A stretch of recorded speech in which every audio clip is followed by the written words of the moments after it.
Mesdames et messieurs, bonjour et bienvenue au 13h sur Canal 2 International. Henri Kédian, good day. Yeah, good day, Junior. Thanks and welcome to join us on this edition of the Bilingual News on Canal 2 International. We begin with our headlines for the day.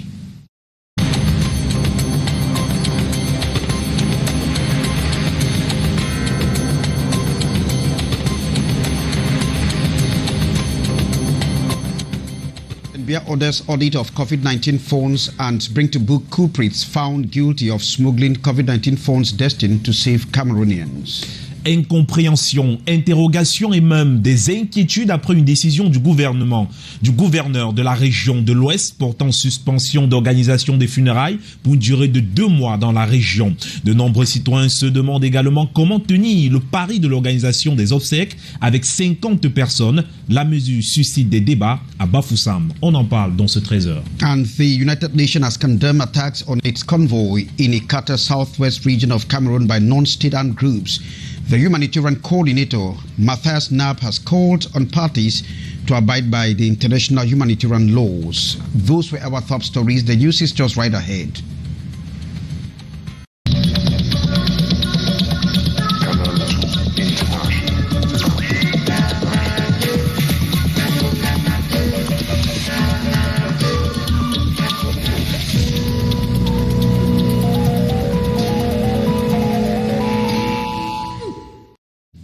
Une fois de plus, bienvenue au 13h sur Canal 2 International. Vous pouvez nous suivre en direct sur notre page YouTube en tapant tout simplement Canal 2 International ou sur Facebook en direct en tapant Canal 2 International.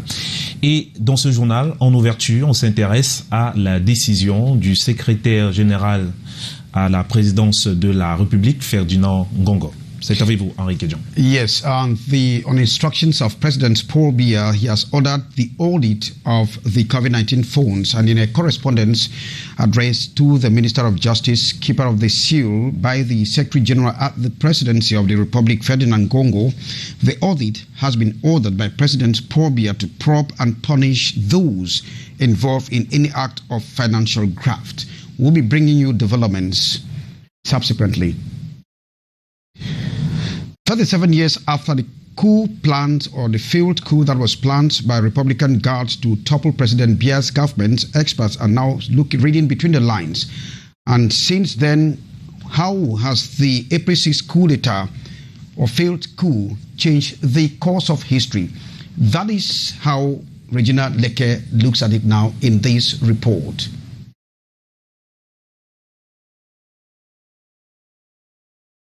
April 6, 1984, shooting and tank movements reported around Cameroon's presidential palace. Some elements from the Republican Guards, led by one Colonel Saleh Ibrahim, tried to overthrow President Biya, who had succeeded President Amadou Ahidjo on November 6, 1982. But the coup was abortive. I can remember vividly, it was at about 2 a.m. in the morning, and we heard a series of gunshots. We were scared. In the morning, I wanted to go out and check, and an officer told me to go back in. That was when I understood something serious was going on. 37 years on, many believe the event changed the course of Cameroon's history, leading to mistrust and dividing the nation into 4 blocks. This day still remains fundamental and significant because it reminds political pundits of the geopolitical mistrust that looms over this country between Northerners and Southerners. Northerners still believe that they were unjustly deceived to unleash power to the South. And this is a fundamental fact that has led to the 4-block divide of this nation. Because the Northerners, the Southerners, the West, and the Anglophones. After 39 years in power, some believe despite the coup attempt and eventual North-South divide, President Biya has managed to maintain stability. Despite this divergence, despite this purported partitioning, he has been able to maintain social coherence, stability. even though abortive. The attempted April 6 coup d'etat left the Biya, even though abortive. The attempted April 6 coup d'etat left the Biya government with lessons on national sovereignty. Lessons still applied today. Very much, Regina Leke, reporting there on how the abortive coup d'etat in 1984, precisely on the 6th of April, actually changed the course of history in the country. Now, the United Nations has condemned the attack on its convoy in the southwest region of Cameroon. In a statement issued by the humanitarian coordinator in Cameroon, Matthias Knapp, he says that the attack was perpetrated by a non-state armed group on March 26, 2021 in a Kata village, southwest region of Cameroon. The United Nations convoy, composed of 2 vehicles with 7 staff members, was conducting a monitoring mission in Munyange village, still in the southwest region. And the statement further states that entering Ikata village, a group of armed men opened fire on the convoy with automatic weapons. And on behalf of the humanitarian community, the humanitarian coordinator calls on all parties to the crisis to abide by their obligation under the international humanitarian or human rights law and to refrain from any attacks against humanitarian organizations, education and healthcare facilities, and their personnel and assets. The Secretary of State in the Ministry of Public Health in charge of epidemic and pandemic, and Lamido of Garwa, has been laid to rest. After 22 years or 21 years as Lamido and close to 26 years as member of government, Ali Mayatu was finally laid to rest in his native village in Garwa. The ceremony, or rather the burial, the head of state rather, was represented at the burial by the Minister of Public Health, Manauda Malachi, Regina Leketandak.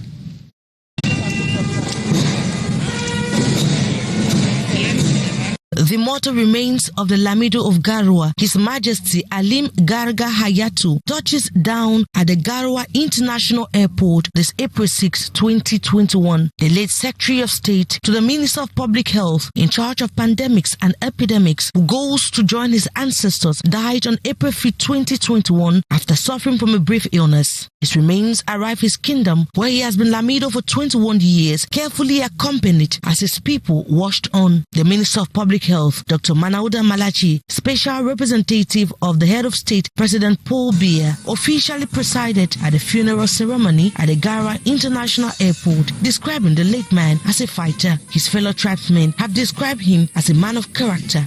The Lamido of Garwa was an exceptional man. President Paul Biya gave him confidence for long because he proved his worth. He was sick just for a week before dying. And as a Muslim, all I can say is death is a road we all shall take one day. But I pray he rests in peace. La ville de Garwa vient de perdre une personnalité. Garwa has lost a great personality. The pain is so deep. Everyone in Garwa is in pain because as a member of government, his actions were key in promoting good governance. On the part of religion, the Muslims have also lost a great religious leader. He fought for peace and security and promoted living together. Il a privilégié la paix, la sécurité, la cohésion, le vivre ensemble. After prayers and eulogies, the man who served as Public Health Secretary of State since 1996 was laid to rest just beside his late father, the former Lamido of Garwa.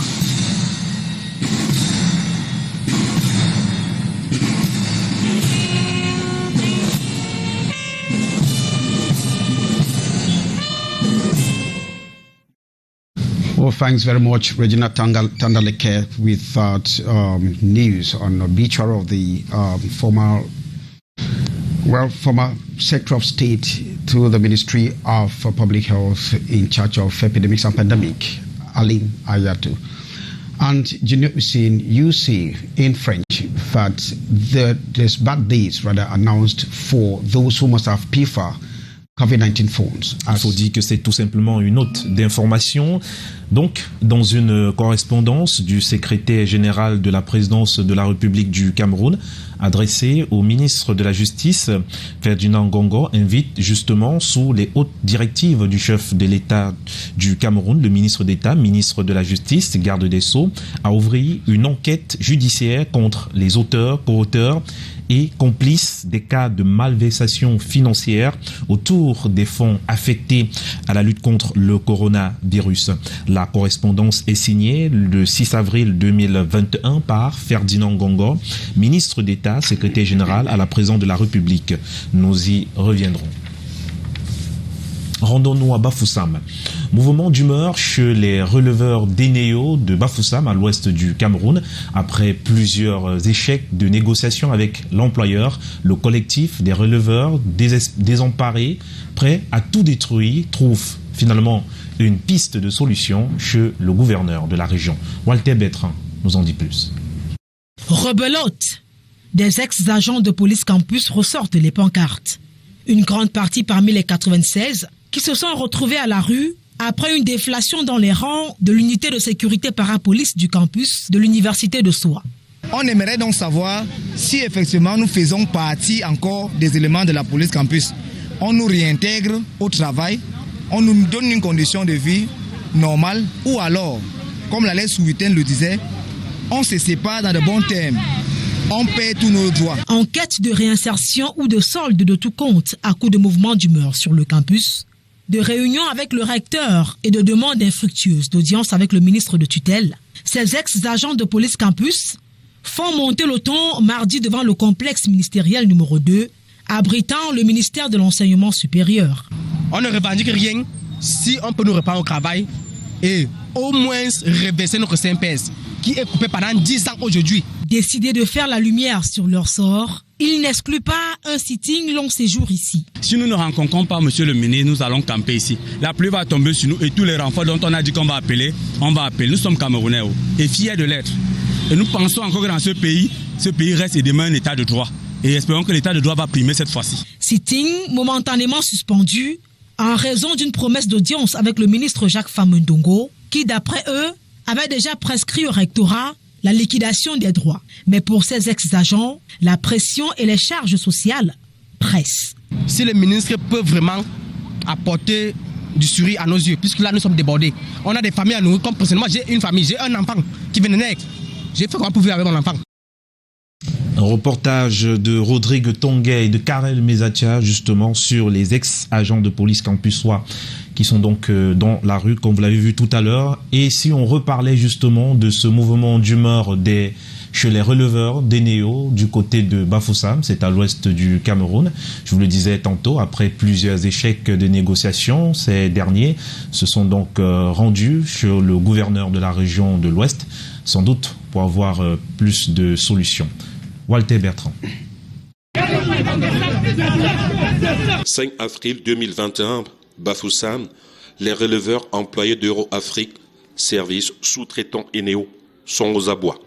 Fatigués de promesses, en colère, ils protestent. Nous n'avons pas de salaire, nous sommes là pour la revendication des salaires. Trop, c'est trop. Tu sors le matin, tu passes toute la journée et qu'à la fin du mois, tu n'as rien. Parce que nous sommes fatigués de travailler dans les conditions précaires. Nous avons été recrutés pour certains des temporaires. Moi, je suis à pratiquement 9 ans de temporaire dans la société Europe-Afrique qui nous a recrutés depuis pratiquement 9 ans. Nous, on travaille tous les jours comme releveurs. Chaque jour, il faut marcher sur le terrain. Mais aujourd'hui, on vient nous dire qu'il y a un nouveau prestataire qui est arrivé à l'ouest et qu'on nous impose un contrat autre que ce que nous, sans même interrompre l'autre, mais on a un contrat qu'on nous impose de 80 000 francs. À la recherche des solutions à leurs problèmes, après plusieurs échecs de négociation avec leur employeur, ils trouvent enfin une oreille attentive chez le gouverneur. Aujourd'hui, c'est le 7. Les enfants, la fin du mois n'est pas loin. Donc d'ici 3 semaines, ça sera déjà la fin du mois. 3 semaines ne va pas vous tuer. Vous avez été patient, continuez à être patient pendant 3 semaines et vous me donnez le temps pour aussi entrer dans la danse pour que l'Europe-Afrique cherche de l'argent pour liquider vos droits. La bombe désamorcée, Ces releveurs sont répartis avec l'espoir de voir leur salaire impayé de 4 mois entièrement réglé à la fin du mois d'avril. Et là où on attend le désamorcement de la bombe, c'est sans doute dans le nord-ouest du Cameroun. Et justement, depuis hier à Bamenda, les membres du conseil régional sont formés dans l'élaboration du budget programme. Difficile pour les membres conseil régional d'implémenter l'action, du moins d'imprimer le marque au cœur de ce séminaire. L'on plaide justement pour un retour au calme dans la région du nord-ouest. Samuel Bayra et Annie Collins. Des efforts de paix et de développement froissés par 4 années de guerre dans la région du nord-ouest Cameroun. Des faits qui semblent rendre difficile la mission de l'exécutif régional. Faute de moyens financiers, il semble patauger dans la boue. Nous avons un problème social.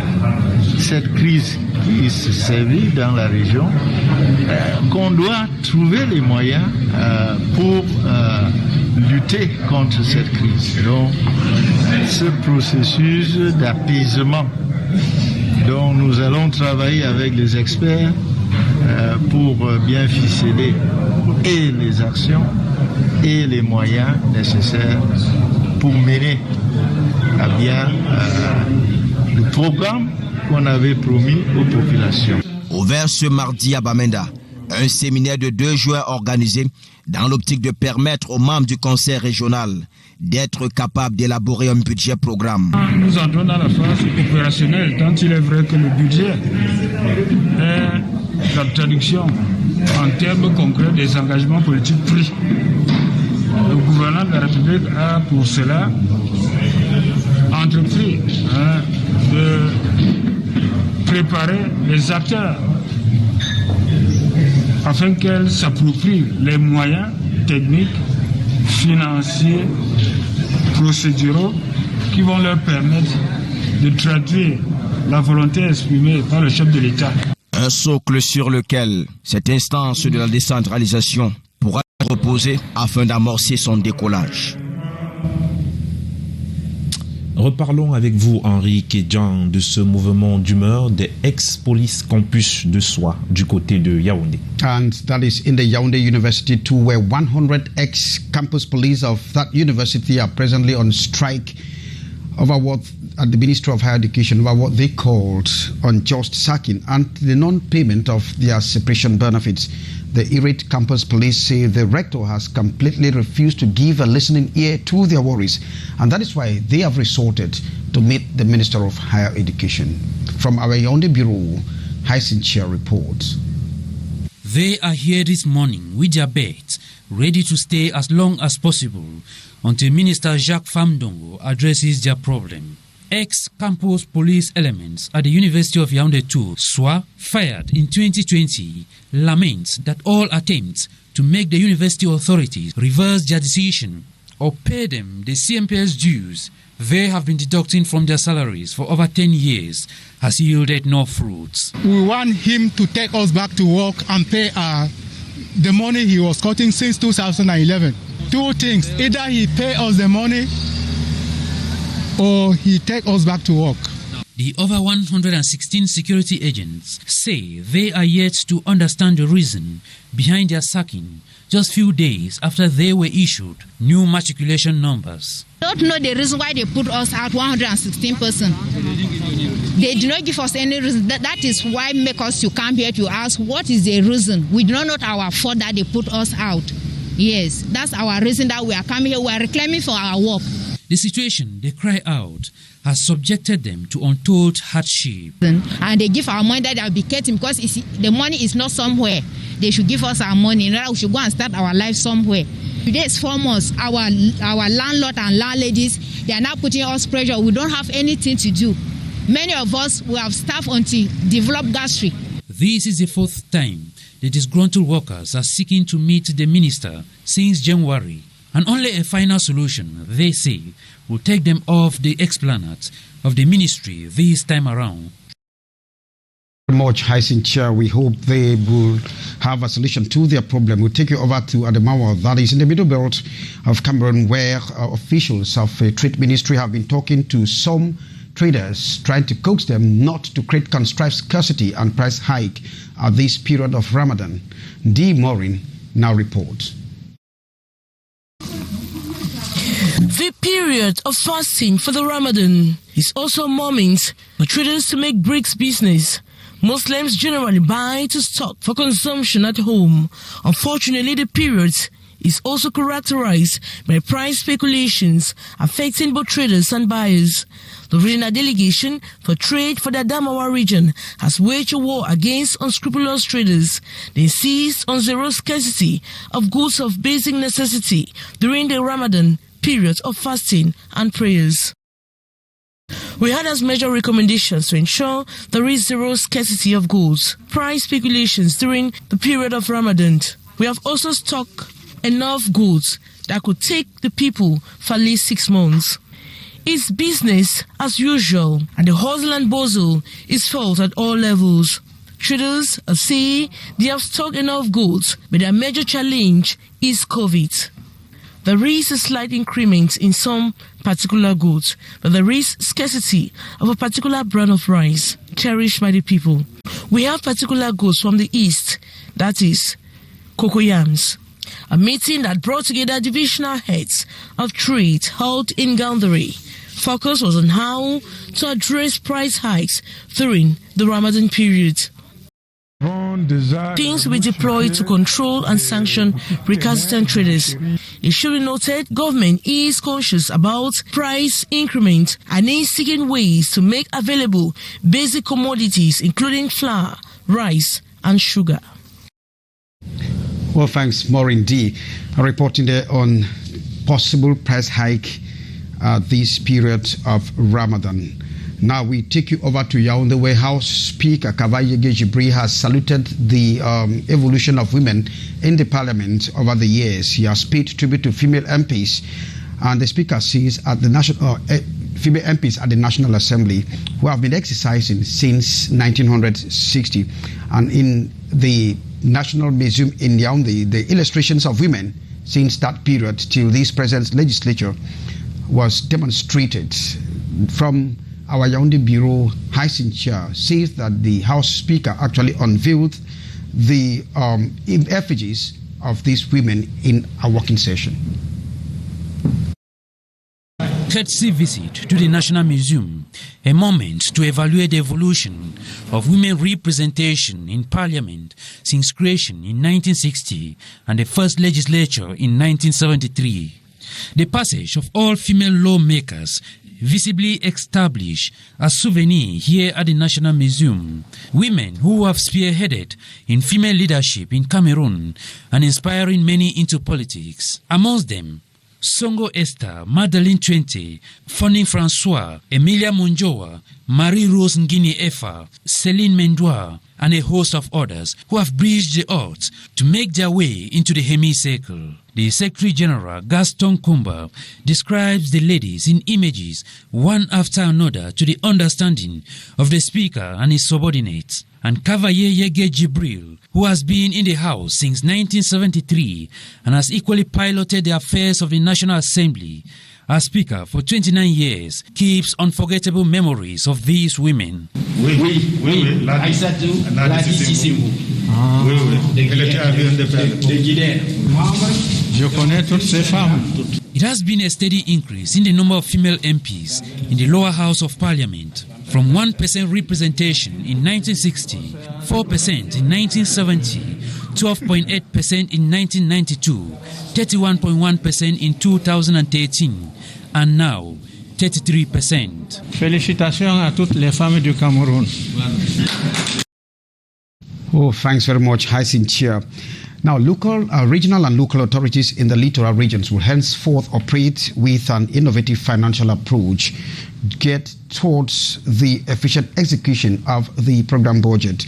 The regional and local governance officials were schooled on how decentralization and the execution of the budget will actually speed up development. Deep Maureen. Vigorous rigorous implementation of program budgeting as regional authorities begin facing the challenge this 2021 is the objective of this workshop. The Regional Council President for the Littoral explains the stakes surrounding the effective implementation of program budget with the goal of improving the livelihoods of the population. We are here for the welfare of the population. We are trying to build the budget of the region. And this budget is a program budget for 3 years. It is the first budget we are going to build for the country. We don't know how to do. Regional and local council authorities in the littoral region will henceforth operate with an innovative financial approach with all clarifications made to avoid overlapping of functions of the various actors, all with the aim of ensuring effective local development. Sections of the law dedicated to the financial regime of regional and local authorities were elaborated and functions clearly defined. It lays down all rules relating to preparation, adoption, execution and control of execution of the budget of regions. And the technicians of the government are here to go with us in this way, to lead us, to help us to do it. The overall objective is to get results at the level of execution of projects and again ameliorate the livelihoods of the people. Thanks very much, Maureen. I will have to move over to the West Region. And Junior Hussein, you are telling us that the governor of the West Region, Funkam Awa, has signed an order restricting the congregation of people, more than 50 people, especially ours, at funeral grounds. Et c'est justement, c'est pour lutter contre la propagation du coronavirus. Kawa Fonkwa Augustine, gouverneur de la région de l'Ouest, vient donc d'interdire l'organisation des cérémonies de funérailles dans son unité de commandement, durée de la suspension 2 mois. Cette mesure est diversement appréciée par les populations de Bafoussam. Walter Bertrand et Dimitri Kuaté. Le Covid-19 assiège l'ouest du Cameroun.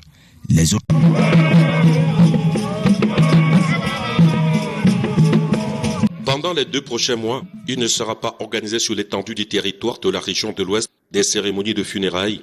Par ailleurs, tout comme les mariages, les obsèques et les concerts devront être limités à 50 personnes, la suspension de 2 mois étant éventuellement renouvelable. Telle est la quintessence de l'arrêté régional pris ce 5 avril 2021 par le gouverneur de la région de l'Ouest, Awa Fonka Augustine, une mesure qui vise à faire reculer la pandémie. Mais on se demande comment est-ce que la note du gouverneur sera implémentée, puisque réduire à 50 personnes le nombre de participants aux manifestations, ce sera un peu difficile. Dans les salles de classe, nous avons des salles de classe de 70, de 80, voire de 90 élèves. En même temps, on a comme l'impression que chacun fait ce qu'il veut dans sa région. On a comme l'impression qu'il n'y a pas une stratégie nationale.